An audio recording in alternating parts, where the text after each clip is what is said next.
It all began with a question that shook the lives of two people who could not have been further apart. Why would a dying billionaire, someone who could summon the world's most famous doctors, the most powerful leaders, or anyone she wanted, ask to see a single dad veteran who lived quietly on the edge of town? That's the mystery you'll want to stay until the end to unravel.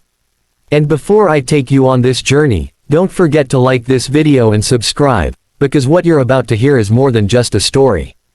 It's a lesson about life, courage, and the kind of miracles money can never buy. Her name was Eleanor Hayes. To the world, she was the queen of steel and glass, owner of skyscrapers that reached into the clouds, a businesswoman who once commanded boardrooms with a single glance.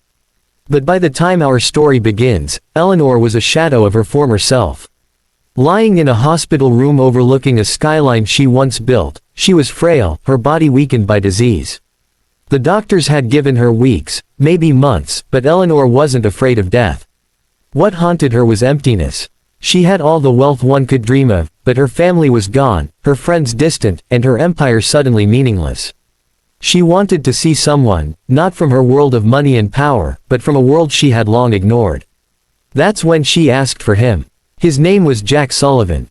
A single father, a veteran of wars that left scars deeper than anyone could see, Jack had lived the last few years trying to be both mother and father to his daughter, Emily. He worked odd jobs, from construction to cleaning offices late at night, but he never complained. His life was simple, sometimes painfully so, but it was filled with the only treasure that mattered to him, his daughter's laughter. So when he got the call, that a billionaire wanted to see him, his first thought was that it had to be some mistake. Why would a woman who could summon presidents and celebrities want to see a janitor veteran like him? Yet something inside Jack told him to go. So he left Emily with a neighbor, dressed in his cleanest shirt, and walked into the hospital that seemed like another universe compared to his little wooden cabin. When he entered Eleanor's room, he expected to find a woman too proud to look at him. Instead, he found a pair of tired but searching eyes staring at him like he was the last person who mattered. "Jack," she whispered, her voice weak but steady. "I've been told about you. You've seen death. You've seen life stripped down to what it truly is. I need you to tell me, what was it all for? What is the meaning when the end feels so close?" Jack froze. He wasn't a philosopher. He wasn't educated in high halls or gilded universities.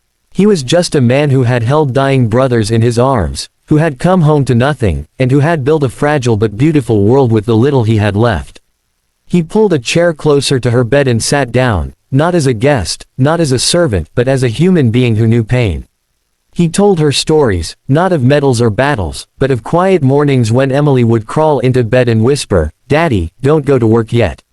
He told her about the men who didn't make it back, and how their last words were always about someone they loved, not money, not power, not buildings, but the warm faces waiting at home.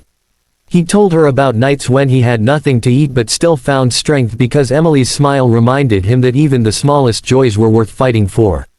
Eleanor listened, tears streaming down her face. No one had ever spoken to her like this, not even when she was young. All her life she had chased greatness, believing her worth was measured in numbers and monuments. But here was a man who owned nothing yet, carried everything that truly mattered inside his heart. Days passed, and Jack kept coming back. He brought Emily one day, and the little girl, bright, innocent, and unafraid, climbed onto Eleanor's bed and asked, "Do you have a daughter too?" Eleanor's face broke, and she admitted she had once dreamed of children, but the empire she built left no room for them. In that moment, for the first time in decades, Eleanor laughed, a soft, broken laugh that sounded like healing. But then, something unexpected happened. Eleanor's health began to change.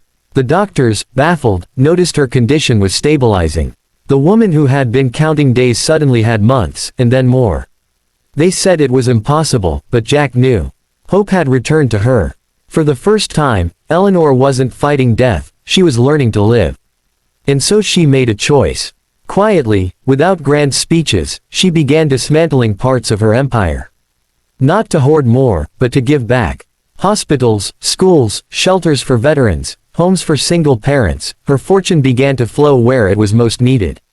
And every decision she made, she asked Jack's advice. Not because he was rich or powerful, but because he understood what life was worth. In her final months, because yes, time still caught up with her, Eleanor wasn't alone. She spent evenings with Jack and Emily, eating simple meals, watching sunsets.